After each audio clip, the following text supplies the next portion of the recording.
coming to you live from Johnny Donut Studios in rainy, yes, did you heard that right, folks? Rainy Southern California right now. All I hear is the sirens going on. You have the people out there that can't drive, last minute Christmas shoppers, and oh, that's right, it's Christmas time.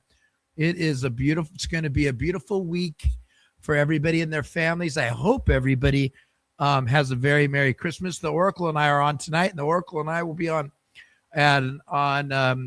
Friday, and we will do our show for the Giants. Are we going to win? We'll talk about that on Friday. But we had a little bit of ruckus. Could you describe that ruckus, sir? Genti been a 21-yard run, wiped out by the penalty on Parham, and they go back to Genti. There's Genti on second down across the 30, and Gino will run it with Genti. Ashton Genti takes a hard hit and is stopped at the 30. They do run it again with Genti, and Ashton Genti back to Genti. And he sneaks through. Ashton Genti. And make him a playmaker from the nickel spot. 3rd and 6. Genti down the field. He's open. He's got it at the 30. Genti, stiff arm, stays on his feet. Touchdown! What a play by the rookie, Ashton Genti. And the underrated part of Ashton Genti's game, his ability to catch it out of the backfield. Came into this weekend 7th among all running backs in the NFL in catches on the year. We need something now, and he gave it to him. Genti. Ball. Genti again. Trying to break it to the outside. He does. Ashton Genti still going. What a run. Genti, his second touchdown today. Dead silent here in this stadium. And this is just a fantastic run by Genti. And once again, no one there to get a hand on him. He kind of hides behind those big offensive linemen and gets to the outside. And he really runs untouched for the touchdown. Wow, that was a great performance. The Oracle will be able to give me the stats on that, but we haven't seen that from a running back since Saquon Barkley, and I believe in 2018, Oracle. There he is out of the laboratory. ¿Qué pasa, amigo? Oh, man. You know, Johnny's, first of all, so great to be here on a Tuesday. I'm done with school for the semester, so I get to join you on a Tuesday. That is always a great thing to do. I would always check out these podcasts on my way home from school on the way back. So glad to actually be here. And look, man, we had 188 scrimmage yards, and scrimmage yards are combined of rushing yards and receiving yards from Ashton Genti. And it was just a phenomenal performance. Best probably between that and the Chicago Bears game from earlier this year. Those were his two best performances. And look, a lot of talk earlier in the year, should the Raiders have drafted an offensive lineman like Armand Membu or Calvin Banks that the Saints got. But look, you know, when you wear that Oakland A's hat a lot. And when people remember the A's, they think of guys like Jose Canseco, Reggie Jackson, Mark McGuire. They think of home run hitters. And look, after watching what we saw on Sunday against the Houston Texans, I think we saw a home run hitter, whether it was through the air, lining up on the perimeter and just running a fade route over a linebacker, nice throw from Gino, or we had a good performance from the offensive line today where they're able to not give up too much pressure to Gino and get a little push in the run game to where Genti was able to get that touchdown just because the holes, the offensive line just kept pushing. Genti found a crease, and he was off to the races. So what a great day to watch Ashton Genti. It was a great day, and it was a great day to see him celebrate, too. Look at Max coming in there. We caught it, too. We caught it. Hey, man. Hey, man. I see you come on there. I see you. That's just fun to watch. And again, I think you nailed it when you said there's home run hitters. When we talked about it, a lot of people compared him to LaDainian Tomlinson. A lot of people did. And at Oracle, we were the hardest on Genti the first 3 weeks of the season from the difference from the Patriots game where he didn't want to eat. And then he couldn't pick up a blitz against the Redskins. And then the next thing you know, this guy's, I think it was trial by fire that he had to learn how to block because the Raiders' offensive line was so bad that people were bringing stunts and blitzes right up the middle on Geno. And you know what? He actually became a better blocker as the year has gone on. I mean, against Denver, even on the first Denver game, he had a couple of drops, and he's the first one to nail himself about it. But he actually is picking up the blitzes very well. And I think that this is why we wanted the rookies to play after we were, technically out of the playoffs, because now Caleb Rogers knows what he needs to work on in the offseason. Charles Grant has been in on these jumbo packages. He needs to know the speed of the game is so much different from college to the pros. And Caleb Rogers and Charles Grant both have a lot of starts in college, so now they get to see what Daniel Hunter's all about, what Will Anderson's all about. And again, what Bonita's all about. So I believe, Oracle, that they're on the right track with the home run players. But I know we'll talk about this game on Sunday, on Friday, for Friday's show. But what happens if you get this? He's a big quarterback. He can make all the throws, and he's an underrated athlete. So, yeah, big shout out to him, bro. And his speeches all time. Could you imagine the contrast of a Max speech and then you throw in one of his speeches? It's a roller coaster of emotions. Max is like, go kill him. He's like, play for your brother. I kind of like that. But again, you add another piece on the offense like that. If you're going to go out and get Fernando Mendoza, then talk to me, Oracle. What would you do? I always like to do this to anybody and everybody. I'm putting your John Spytek hat on right now. Hey, Dan R., love to have you. Say hello to the family. Dan R., you are a family. You've always been family to me. But now that we are in the Fernando Mendoza or Dante Moore sweepstakes right now, we can talk a little draft right now. But if we're going to draft a quarterback, or if we don't draft a quarterback, you just saw but we didn't show a Brock Bowers play this week. But Brock Bowers, Jesus, the touchdown. He's talk about that, Oracle. Was that just the move of the year? And Geno actually looked the safety off him to get him open. That was a really good move by Brock Bowers. And I thought Charles Davis on the broadcast did a really good job explaining what that was. So that's called a stutter go route that Brock Bowers ran. And that works really good in the low red zone. The low red zone is from the 10-yard line to the end zone. And so it's kind of like you're going to run vertical a little bit. Then you're going to give that little stutter like you're going to run an out route. And then you go back vertical again. And Geno made a really good throw right in between two defenders of the Texans. He threw it right in between Kalen Bullock, who's a pretty good safety, and then Miles Bryant, who's kind of like their fifth defensive back, kind of a hybrid safety, corner, nickel for the Texans. And look, when you combine Brock Bowers' route running and Geno's able to make a throw on the money, you're going to get touchdowns. We've seen it a couple times this year. I'm sure we've liked to seen it a little bit more. If they're able to get Fernando Mendoza in the draft, that's gonna give a lot of buzz to this Raider fan base going into next year. It's gonna give them a lot of confidence. It's gonna give this fan base a lot of energy. Be like, okay, now the Raiders are going somewhere offensively. We had Fernando Mendoza this draft. Last draft we had Ashton Jeanty. The draft before that, Brock Bowers. So kind of like the San Antonio Spurs in basketball right now, who are doing really good. They had Victor Wembanyama, a generational player, come out, and then they're able to get Stephon Castle the next draft, and then Dylan Harper after that. And then you're looking at them now, you're like, wow, they got some really good players that are a bunch of guys who can't even drink yet legally. So look, I mean, and here's the thing with offensive linemen and free agency that you got to be very careful with. A lot of teams that draft really good offensive linemen, they don't let them get to free agency. I mean, we saw what the Chargers did with Rashawn Slater. They were able to get him a record-breaking contract really quickly. And Joe Alt is there too.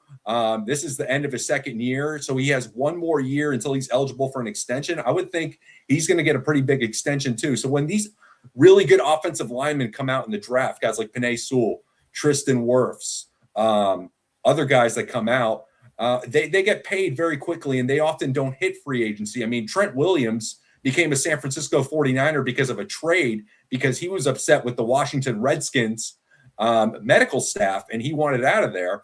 So, and then he went to his old offensive coordinator, Kyle Shanahan. So when you see guys like Connor McGovern, is Buffalo going to let him go when they have a guy like Josh Allen? Josh Allen might be like, hey, I really want my center back. We may be inclined to overpay for Connor McGovern to get him back. But they're the only team right now that has, out of all the teams, we can go through each one of these teams. Ethan Pochik, he's out. He has an Achilles. Karras, again, you're looking at guys that are a little bit older. Tyler Linderbaum is probably going to get re-signed by the Ravens unless somebody really gives him a smoking deal. We'll get to that in a minute. But the one guy after doing all my research probably that it could possibly be a salary cap guy is right now. The Buffalo Bills only have $5 million under the cap for next year before the allotment is.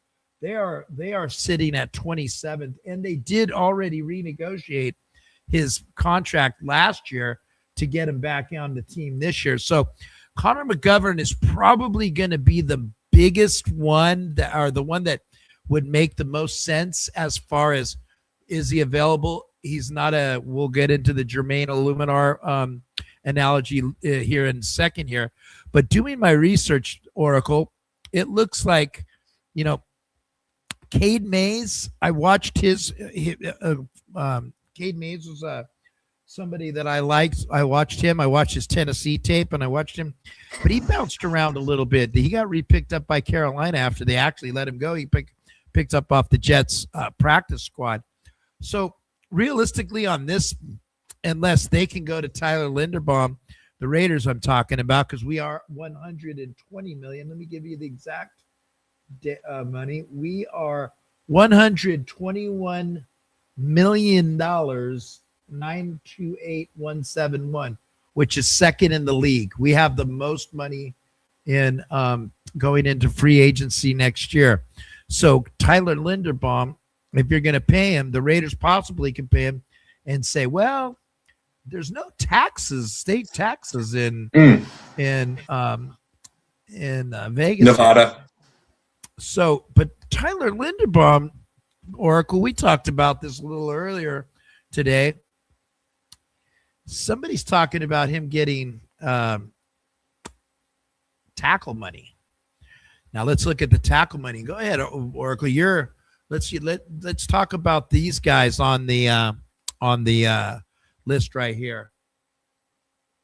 Well, before we talk about the guys on the list, when you're John Spytek, you got to really analyze what do you want in the position that's going to match what you want to do on offense, because everyone thinks offensive line is just offensive line, but you got to really, when you're watching the tape of a Braden Smith or a Jonah Williams or a Josh Jones who's playing in Seattle, you got to really understand what do they do on offense that is similar to what the Raiders want to do on offense. What do they do that is different than what the Raiders want to do on offense? So if you're in a system that is passing the ball a lot more, you may be a little less inclined to do that because you may want to be a play action team. Now that you have Ashton Jeanty, you may want to be play action to where you're going to run the ball more. And then you want to really analyze the run sets that the player has. And you got to also ask yourself, are they running the same type of runs that the Raiders want to run going into next season? And look, who knows what the coaching staff is going to look like next year? Is it going to be Pete Carroll? Is it going to be somebody else? We don't 100% know yet. So we don't even know who's really going to be included on the conversations of what do the Raiders want going forward. So look, once you understand what you want, the dollar amount that you give the player has to match and justify what you want to do in your scheme. And is this player, whether it's a Braden Smith or a Jonah Williams, are they the money that the Raiders would give them? Is that going to justify what the Raiders want to do going forward based on what these players have previously demonstrated on tape? So A guy like Jonah Williams, who's with the Cardinals, are the Cardinals going to be in a full rebuild? And do they not want to get in a bidding war for a Jonah Williams? That could be the case. And maybe the Raiders, who, if they're able to get a Fernando Mendoza, may be a little more inclined to spend a little more money, ideally, for Jonah Williams, because they feel, we watch what Jonah Williams does on tape, and it fits how we want to design our offense going forward.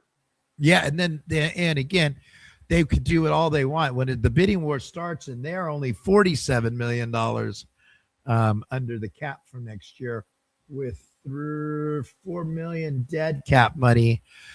Jonah Williams and Braden Smith those are the two top guys as far as we're talking about for tackles right now.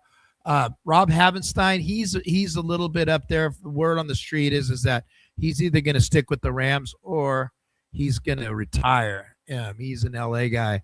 Trey Pipkins, if you don't know Trey Pipkins, he had a monster year, 2022, and then fell off 2023, and then they're eating his contract more or less. So Jermaine Illuminor. Okay, guys, we already know who Jermaine Illuminor is.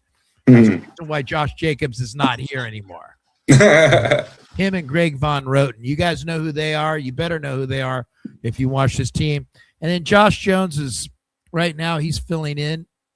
He's not even really a bona fide starter. So what are you going to do? Give him $7 million? Is he going to be a backup guy? I mean, he's Charles Cross is out for the Seahawks. So Josh Jones is filling in. And maybe he's doing a nice job filling in. I mean, what I'm saying is that if I'm John Spytek and I ask my new head coach what he would do with the offensive line, they have to be on the same page, Oracle, like you just said. Are you going to do a Clint Kubiak West Coast offense, or are you going to continue to do similar stuff like what McDaniels is doing with the Drake May? Do you want and I see for a lot of similarities with Fernando Mendoza and Drake May, a lot of similarities. They're both very, very very astute guys. But back to hello, Steven Chavez. Merry Christmas to you, buddy. They had a hell of a gig this weekend. I saw that one hell of a gig. But if you're gonna be that guy, Oracle, what would you do now? Are you scared with the injuries to Colton Miller, the injuries to JPJ 3 out of 4 years now? Have you seen enough of Caleb Rogers to say he's penciled in? I do. I like him a lot. What do you do? Well, I think you definitely would be scared with the injuries to JPJ, especially his injuries that he's had back in college, and with what Colton Miller has endured. The problem is scarcity. And these offensive linemen, I mean, I just talked about how a lot of times they get re-signed before they even are available to hit the market. And that's because the scarcity of the position. That's why a lot of these tackles get, quote unquote, overdrafted compared to what they see on the big boards, because a lot of times, if you don't get these tackles in round one, it's very hard to find them in the later rounds of the draft. So you could be afraid of the injury history all you want, but you have to kind of bank on it, unfortunately. Yeah. And a lot of times these guys get paid because when you demonstrate that you're a competent player on tape, you have to. And look, in football, unfortunately, Bill Belichick had a great line. Tell me the play that the player is going to get injured on, and I'll make sure to take him out of the game. So you never know when these guys are going to get hurt. But if it's important, and Lincoln Kennedy talks about this a lot, you need to have depth along your offensive line and not just make sure you have tomato cans after a couple, pay a bunch of guys really high salaries and then pay and then have a bunch of tomato cans on your roster because you're just you can't afford some other guys. Do you maybe look at it from the entire scope of your roster and say, you know what, maybe we're not going to break the bank on some offense on like a star-studded Braden Smith, because that's going to affect our depth with offensive lineman number 8 or offensive lineman number 9 on the roster. Maybe you're going to take into account the fact that Kolton Miller and JPJ do have an injury history, and you need to make sure that you have a little more money saved up to allocate resources for offensive lineman number 8 and offensive lineman number 9. So that's going to go into the offseason planning of John Spytek and whoever's going to be involved with the Raiders. Do you go get the sticker price option in a Braden Smith if he's even available? Do you get in a bidding war for Jonah Williams, who's never been an elite player, but he's a competent offensive lineman and they get paid? So it's going to be a lot of decision making, and we never quite know what the bids are between other teams. So with the centers, how much is Tyler Linderbaum going to get paid tackle money? He wants tackle money, and look at the difference. Let's go ahead and look at Tyler Linderbaum, 33.3. Connor McGovern, who's the numero uno, is making 7.4. Look at this. Jermaine Illuminar is making more than a Pro Bowl center right now. So the Lindenberg camp is going, we want Jermaine Illuminar money. And then, right, like you said, now you're going to have a quandary where you don't have any money for backups. And at that point, what do you do? And again, I'm more I can't answer the question, Oracle. I don't know what to do with JPJ. I'll tell you what I would do with JPJ, seeing that Alex Kappa's fit in very, very nicely at center so far. He has been way better than Meredith. I think that's the one of the better moves that the Carrolls per se have made. I could see JPJ going to center. If this was the John Souza, if I was the coach, I'm going to put my Pete Carroll hat on. I'm going to move DJ Glaze in. Too many people have said that this guy's better guard. And early in his career, he looks good. He does look good on plays, but he just gets beat with speed. Just doesn't have that. He doesn't have that move. His hips are a little too tight for being a tackle. I would move him into guard. Frank Middleton did that. If anybody remembers him, Frank Middleton was brought into guard from tackle when he joined the Rich Gannon Raiders. And guys, I would definitely keep Kolton Miller. And could you imagine him and Caleb Rogers teaching that kid? Is Dylan Parham coming back? Again, is it something? What's the bidding war going to be like? Do you really want to get in a bidding war like that? The previous question you asked was about Caleb Rogers. I would think that John Spytek has watched Caleb Rogers this year and has seen enough to go, you know what? In our offseason planning, we got to account for Caleb Rogers to be a starter, to continue to progress into training camp next year, to really solidify a starting guard position. And is JPJ going to play left guard or right guard? Is Caleb Rogers going to play left guard or right guard? Is JPJ going to play center? And if that's the case, what do you do with Parham? Do you bring back Kappa to play center? And I think if you're going to bring back Kappa, you're going to work him more out at center because that's where he's shown the most promise this year. Yeah. And that's something going forward that they could work continuously more on. And John Spytek would be like, you know what? If we bring him, because the Raiders spent a decent amount of money on Alex Kappa in the offseason this year. Not a huge amount, but a decent amount. And John Spytek was in Tampa when they drafted Alex Kappa too, so he may have a little more invested in Alex Kappa. And so Tom Brady played with Alex Kappa. He might have a little more invested with Alex Kappa, so they might be inclined to give him a little bit more chances than, say, other guys on the roster.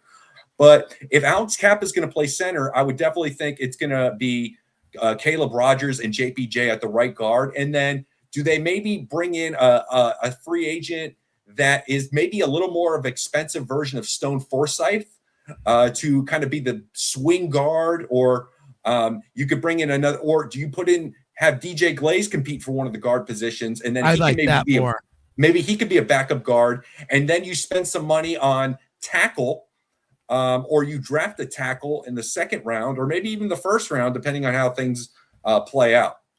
Perfect.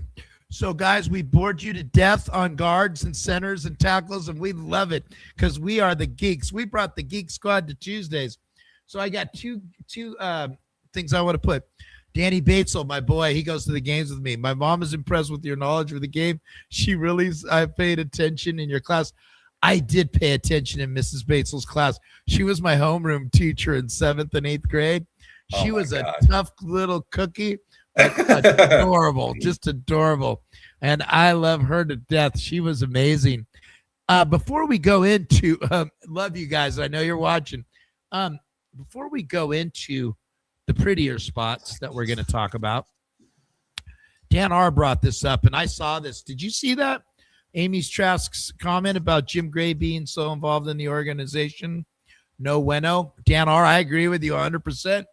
And again, I'm going to make my statement right now, Dan R. I believe that we're going to know more at the end of the year. Now we don't know more. I know what Amy Trask said. Amy Trask, if for you guys who don't know, Amy Trask was the first CEO and president, first lady CEO and president in the National Football League. Thank you, Mr. Al Davis. And Jim Gray was always trying to maneuver ownerships through the years with Al, and in her words, she said, F no, that was never going to happen. So now we have this quandary. Maybe we do, maybe we don't. And again, it's all speculation. But the reason I'm bringing that up is because right now, when you look at the Pittsburgh Steelers, we've talked about this, you know who number one is. And, you know, you go through other organizations, you know who the number one dog is. Right now, we don't know what Tom Brady is. We don't know what Richard Seymour is. We don't know if John Spytek's running the show, which I think this is just gut for me. I think he's the number one guy, and I think that Tom Brady's a partner in his decision making. But I believe that they gave John Spytek pure control of this team. But to know for sure, Dan R., and that is a great question because I saw that Amy Trask. And Amy Trask is not someone who likes to, and I love her. I watch her podcast. It's her and another lady that have a great podcast. And but when I saw that, and I saw it on video, it wasn't on, I'm sure Dan R. saw that too. When I saw that on video, that wasn't AI, and it was straight up. Seemed like she didn't like it, but I don't know. I don't know the way she speaks. I don't know her mannerisms. But getting to the end of the season here, we're going to find out who's going to coach next year. We're going to find out who's going to be around next year and who's not. I don't know if Pete Carroll's going to get whacked. I don't know. Did he all of a sudden not know anything about football? Did he? I mean, you and I, everybody out there, and I'll say it, his son and his other son on the team, you're telling me you couldn't find better offensive line coaches than your son, who's, I mean, what's his resume? This is my Raiders. So I don't like nepotism unless it's on the show and I'm bringing my children in. But I don't like it. Oracle, you always have a great take, and you've always been able to find the needle in the haystack. What's your take? And I don't not on jobs, but who do you think running the show? And I don't know if you ever did see the Amy Trask thing. Did you see the Amy Trask thing? I did see that, actually. Yeah, and that came out about like a month ago, if I remember correctly. And I knew Jim Gray and Tom Brady had a podcast. I didn't really know about his connection to him trying to get ownership stake in the team, going back to when Al Davis was alive. So clearly this is an over 2-decade thing. And then definitely him. And it makes me, maybe I was always wondering, I'm like, why the Raiders with Tom Brady? And then I agree. When I saw that Jim Gray had been trying to buy into the Raiders since Al Davis was alive, that was kind of like a little light bulb moment for me. I'm like, oh, so that was kind of the liaison between maybe, I mean, I'm just speculating here. I think he has to be the liaison. He doesn't have that kind of money being a sports reporter. There's no way, unless his parents have money. I don't know anything about that either. But but sorry to interrupt you, but the bottom line is what's the chain of command here? Well, I think all roads lead to Tom Brady. I mean, whether it's Jim Gray being his podcast partner, whether it's John Spytek, who was on the Jason Lights, I guess number 2 on the personnel department in Tampa Bay. Right. Relationship to Tom Brady. I don't know if a lot of people know this, but there's a guy on the sidelines for the Raiders who's I don't know what his official title is. His name is Alex Guerrero, and Alex Guerrero is a kind of like a sports scientist. I don't know if I'm saying his title correctly. You are. He's had a relationship with Tom Brady for maybe somewhere to like 10 to 15 years, something like that. And Alex Guerrero is kind of an infamous figure in NFL circles. He kind of rubbed a lot of people in New England the wrong way, because a lot of people on the Patriots were going to him for medical advice as opposed to going to the Patriots team doctors for medical advice. And that's obviously going to cause a little bit of a quagmire, because on one hand, the Patriots want their players consulting with their doctors, but at the same time, you have your star player who has his sports science guy and everyone wants to go with him. So you don't want to tick off your star player. So that's quite the quagmire right there. But when Tom Brady gets ownership in the team, there's Alex Guerrero on the sidelines of the Raiders. And so, look, even though Tom is away on broadcast games and has other business ventures, he has his eyes and ears or his consiglieres or his foot soldiers kind of all around the Raiders facility. So I definitely think he is the kind of the Wizard of Oz in the Raiders organization right now. Now, people are going to say, is that a bad thing that he's not invested and Tom Brady's the one kind of calling the shots, even though he's from afar? Well, we have to wait and see. Ideally, it would be better if he was more boots on the ground involved with the Raiders, but that's just not the situation. And we got to understand, what does Tom Brady's network bring to the table for the Raiders? And that's what's really good. The questions that's going to be answered for the next couple seasons going on. Sure. Because he is at all these games, and playoffs are coming up. And this is when the playoffs, whether you're in college football, see Jamarcus Russell, and that's how you got his number 1 pick. And that's who's good. Look, most people don't watch college football in September, October, and November.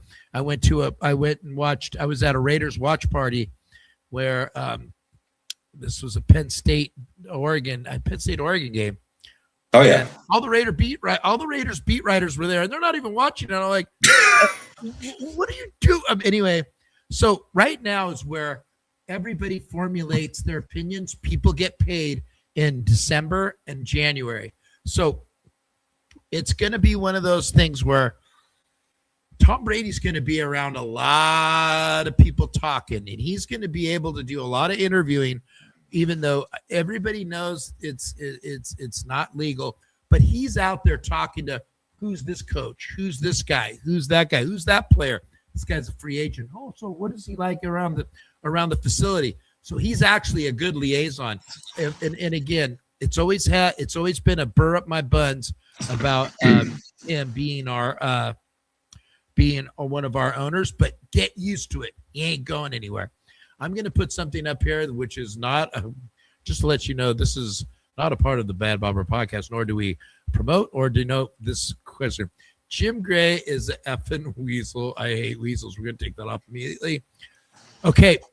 The only thing I can say is when Jim Gray, did you ever see him when he sandbagged Pete Rose at the All-Star game? Did you ever see that? No, what happened there? He sandbagged him. He asked him if he betted on baseball at an All-Star game. Oh, I've seen that interview. I didn't know that was Jim Gray. That was Jim Gray. So, I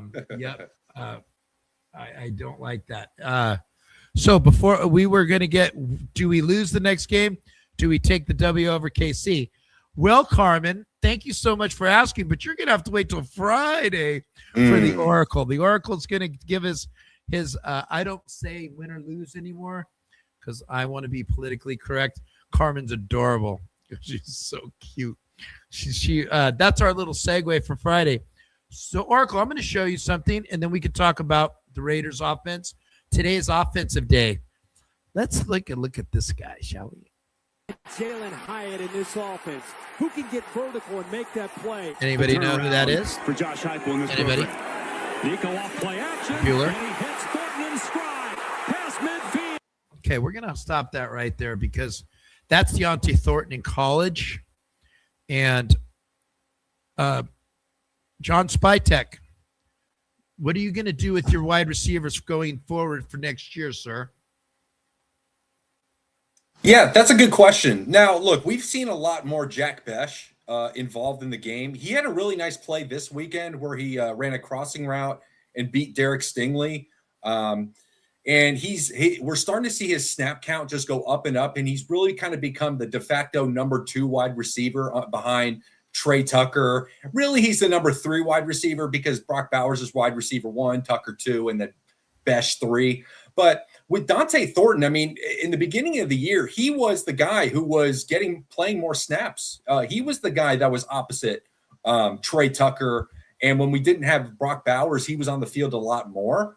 So it's very interesting to see. I don't know if he's dealing with an injury or not. I haven't really thought about Dont'e Thornton as much in the past couple of weeks just because I've seen more Jack Besh on the field. And it's good. When you have a number 2 pick, you want your number 2, your second round pick to play over your 4th round pick.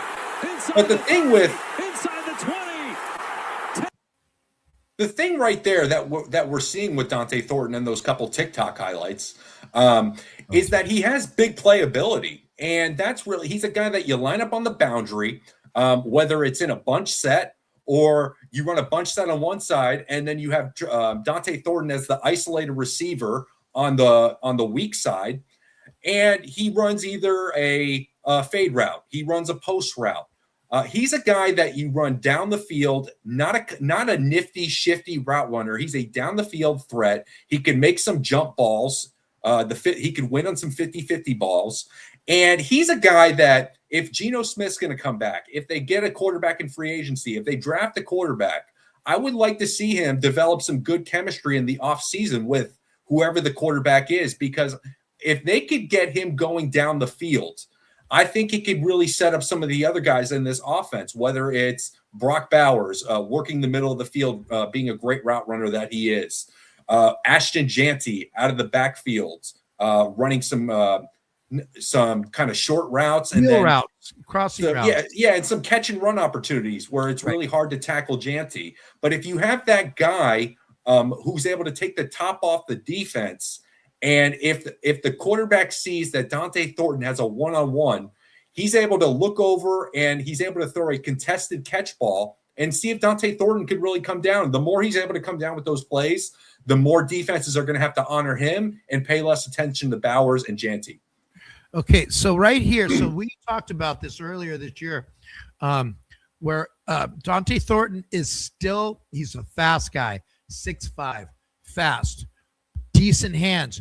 But here's what I see a little bit with Deontay Thornton. See him catches the ball, and he just really doesn't make a play to go inside. It's almost like he's a little bit afraid to be hit. And I said, God, I love TikTok. Don't you love TikTok? I love TikTok. We know. Hey guys, like and subscribe. We're almost there. We're almost monetized. Because of you, because of my fans, mine and Oracle's fans, we are almost monetized. So like, subscribe, do whatever you guys got to do. Love it. But Oracle, you think that Jack Besh, you think that Trey Tucker, and you think that Dont'e Thornton are formidable enough receivers moving forward next year, like possibly trying to get another possession style receiver? Or are you looking for somebody that's you're not going free agency, right? We're not going free agency. Definitely not breaking the bank in free agency for a receiver. You know, I saw someone today that said George Pickens is likely to land with the Raiders. I'm like, oh no. They definitely can't. I mean, first of all, he's a guy who wants the ball a lot. And if he wants the ball a lot, that's going to take away from Janty and Bowers. So definitely not breaking the bank for any receiver. If they could get a guy on a cheaper deal that maybe understands his role, kind of like maybe a Mac Hollins that's in New England, get a guy like that who plays a lot of snaps, is okay to because if you have Ashton Janty, you want to make sure that you have receivers that are good at blocking too, that could really set up some of those perimeter runs. And that's where you get a lot of your big plays in the running game, is from when those receivers block. So if they could get a guy like that, that would be a guy who hopefully doesn't command a lot of money. That would maybe fit for the Raiders, but definitely not a high volume receiver. No. Right. I saw the George Pickens stuff too. Throw Thornton a hitch and let him go. Geez, he's only 6'4", 205. That's what he's going to be good at. And you know what? I think that's what's going on with Trey Tucker. They're doing a lot of that with Trey Tucker. And if they could actually get Deontay Thornton to do a little bit more handsy, get a little bit more physical with his hands, because that's what I saw that he wasn't doing very well. I think that right now, if I'm the Raiders, I'm looking for another receiver in the draft. I really am. And I think that you can potentially get somebody in the 3rd or 4th round. We see it all the time happen.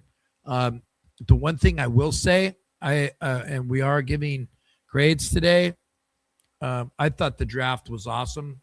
We'll talk about Darian Porter next Tuesday, but Caleb Rogers has definitely came in and played well. Jack Besh, when he gets his opportunity, he goes north and south, guys. He doesn't. He's a strong type of runner. But I would definitely look at getting a receiver in the draft. You need a complementary piece.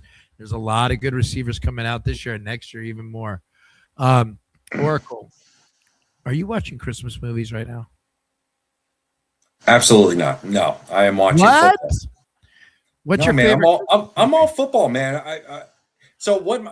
My favorite Christmas movie is Elf. Definitely. Oh, that's a great movie. It is definitely. Especially anything with James Caan, I'm good with. Doesn't matter if it's The Godfather. It doesn't matter if it's Elf. I like me some James Caan. I love my thing. Here we go. Let's talk about. Let me say that. Let me say this. Actually, I would prefer them to spend more money on. You talk about Michael Mayer being hurt a lot. Making sure they have a nice insurance policy on a blocking tight end to allow Bowers to be the kind of big slot receiver. And I think that not only does that does two things. You get a blocking tight end that will help Ashton Janty, and then you allow Bowers to not have to handle blocking as many. He could block more of the support players, kind of like a weak side linebacker or a strong safety instead of a D end or a bigger inside linebacker. Blocking. He said it. Ian Thomas can't block. Michael Mayer's better than the others, and Brock Bowers is getting better, but they don't have a blocking tight end. And you need a blocking tight end. You definitely need a blocking tight end. The Raiders did well with Lee Smith. Jesse Souza, what a great last name. Do you think Thornton's hands didn't seem good when he did get the looks, and that's why they're leaning away? I feel like I remember him having some bad drops in the first couple of weeks. Yes. Not only first couple of weeks, Jay, for the season, but in preseason too. He was, what do you call it? Pissing the bed or whatever they talk about. Huska, yay! What's up, man? Skill positions are serviceable. We get a decent O-line, and this rebuild goes into overdrive. Absolutely. Let me just say this. The greatest Christmas gift I could get this weekend is if Husk is at the game. Husk's not going to the game. Oh. He said we're going to the game. I'll be at the top of 246 as usual. And we'll talk about the darksideTailgate.com. darksideTailgate.com. I'm going to go see my boy Leonard. I got 4 of us going there. We're going to get fat this Sunday. We're going to have a great time.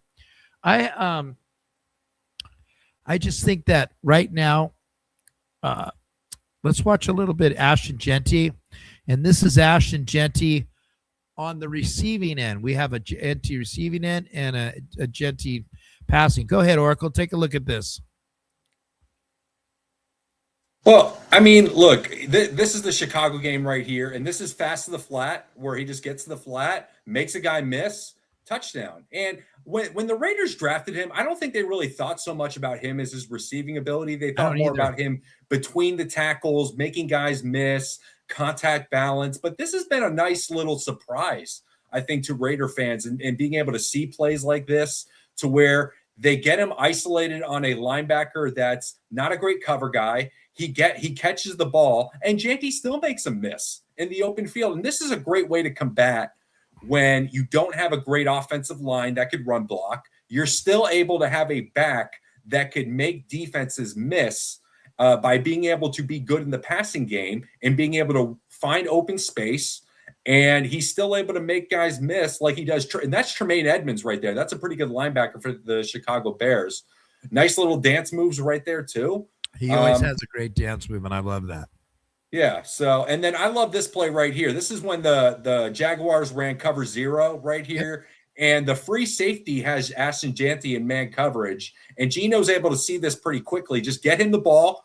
And then the safety has to come from depth, and he has to break down. And then Ashton Jeanty just makes a miss and then gets a touchdown out of it. So that's a really good concept right there when you have a play dialed up, when you're able to identify cover 0 and you see that before the snap that there's a deep safety. That means one of the deep safeties has to come from depth to cover your running back. So when you get Jeanty the ball quickly, he's able to just make a guy miss and then get in the end zone. So really good job right there. This is the Cleveland game. This is I like this touchdown right here by Gino. I love this play. Gino, actually, this is one of the plays this year where he actually looks him off and gets him and throws a bullet. Boom. Yeah. This is a really nice play by Gino. And believe me, I'm not a Gino guy. I don't hate him. I don't love him. I think he'll be a serviceable quarterback if we don't get a Fernando Mendoza or at all. But I like this play with Gino. I watched it a couple times today, and I liked his head. Look, boom, look, boom. He got that safety just off a little bit.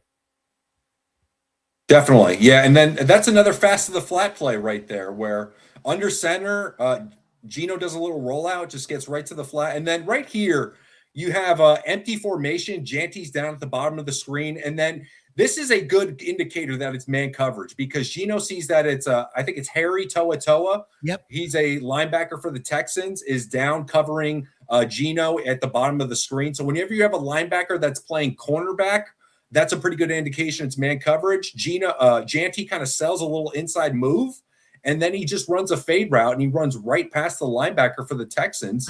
And good ball by Gino. And then right after Jeanty catches it, the safety comes over Miles Bryant again and Jeanty finds a way to make a miss. So this is we've shown plenty of examples right here of when Jeanty gets the ball in open space after a reception, whether it's the linebackers or the DBs, they can't bring them down. So we're seeing a lot of versatility from a back like Ashton Jeanty, and that's what you want when you take a back that high in the draft. You want a 3-down back, and then a couple of weeks ago we showed him pass blocking, and he's improved there. So we're really starting to see the block, catch, and run by Ashton Jeanty. This is another great run by Jeanty. He has really nothing here. Watch the great Brock Bowers block right here. I mean, non-block. So he tried. Hey, exactly why we need a blocking tight end right there. Blocking. That would get me a lot more excited than a wide receiver. Because I think that would allow the other guys let's stop that right there and then watch this. Let's watch Michael Mayer and Brock Bowers, because we do destroy most of our linemen. Hey man, what's going on? Okay, watch this. Watch 87. He's next to Colton Miller, and then here comes Brock. Watch what they both do. He gets thrown to the ground. He just kind of stands there. Jeanty gets it anyway. Yeah. It's just you need a blocking tight end. And right now I'm trading Michael Mayer on draft day. I am. I mean, I love the guy, but you know what? We already have a tight end, and there's Ian Thomas. There's Ian Thomases everywhere. There you go. Yeah.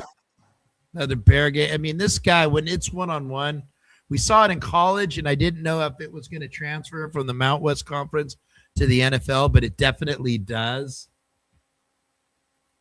Yeah, it definitely does. And Hust is right. I mean, we need blocking everywhere, and whether that's getting guys healthy, whether that's the draft, free agency, coaching. And I think the biggest thing is going to be coaching. I do too. Whether it's Brendan Carroll improving. And look, I thought the offensive line played well last week in Houston. Maybe that's a sign of Brendan Carroll maybe making some adjustments or just kind of coaching the guys a little bit better, getting the guys to either buy in more or get them focused more on things. So that was definitely a good sign that we saw last week. Or if there's a new offensive line coach, being able to really identify what we want to do and teaching it, installing it well, working on the fundamentals well. So that way we could get Ashton Jeanty more. We could be a better time of possession team on offense. And then we could set up the play action game and the drop back pass game, because guys are going to be more wide open because they're going to be expecting run. Just because of what the way they show up. Yeah, hole. That's good. Yeah, that was a good block by Parham right there. I mean, look, we get some moments from Parham. We do. And other teams might see that and might want to pay him a lot of money because of that. So watch this. This is why whenever you start. Oh, this is JPJ. I think yes. This is JPJ's last play. JPJ day right here. Yeah, pulling around. Watch. Hello. Boom. Nice. Yes, he's just wants to eat, and I love that. And it's just the availability, folks. Look at this. Boom. Yeah. Got his head on the right side. Beautiful, beautiful, beautiful. Beautiful, Johnny. Well, guys. Plays like that make me think he'd be good at guard, because you might be able to use him more as a weapon in the run game. Yeah. And again, I have no problems. If they were to get a nice young center, if they're not going to get anybody that's worth it in free agency, I would like to see that. So, Oracle, you're going to be, what are we doing on Christmas? Christmas, I'm just hanging. I believe there's some football games on Christmas, so watch a little bit of that.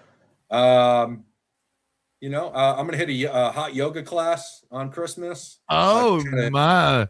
Yeah, I'm going to get my Lane Kiffin on. Oh, yeah. You are a beast. Yeah. You are and then just get ready for the weekend. The great weekend we're going to have in Viva Las Vegas. We're going to Vegas. All right, guys. Well, this is okay. Oh, my favorite. What are you doing on Christmas, Johnny, with all your kids? Watching football. Oh, the kids are up north. I'm going there next week. I have my son's coming. So you asked me about what I do. I love watching football, but I watch this movie, and this is my favorite movie, and this is my favorite part of the movie. I hope I enjoy this part. I hope you do too. Grace, she passed away 30 years ago. They want you to say grace. The blessing.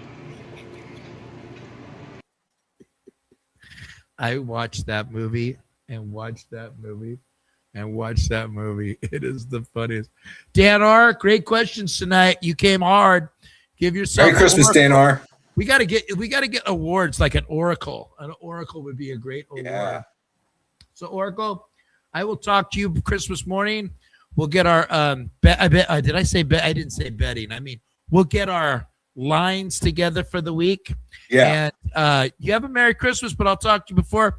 Guys, everybody out there, seriously, have a safe Christmas. This is time for your family. I'm not going to try to sop it up into anything, but guys, you know, the most important part of this season, besides our Savior, is you got to be with your family. And you know what? Throw out all the stuffs, bury the hatchet, clean your dishes. You know what I mean? Just love thy neighbor, be that guy, and enjoy your family, because you don't know what happens tomorrow, man. It's one of those things you got to love. See those babies, love those babies. If you got to beef with somebody, clean it up. And Eat a lot. That's the most important thing. Oracle, I will see you this week. We'll see you on Friday. We have a good show on Friday. We don't know what it is, but it'll be good. All right, guys, we'll see you on Friday. Good night now. Good night now. Now it's Siani to the left. Biletnikoff to the right against Marsalis. Back is Lamonica. Throws for Biletnikoff. Touchdown Raiders! Biletnikoff is having words right now with Marsalis. Fred caught that ball after quite a physical battle with Marsalis in the right corner of the end zone. He went on out of the end zone, and then instead of slamming the ball into the turf, he ran back in about 10 yards to where Marsalis was and defiantly slammed it in the turf in front of Marsalis. The two tight ends are lined up as tight ends. Back goes Darrell to pass. He's looking for Smith, but instead goes down the middle. Chester, touchdown Raiders! Oh, what a great ball!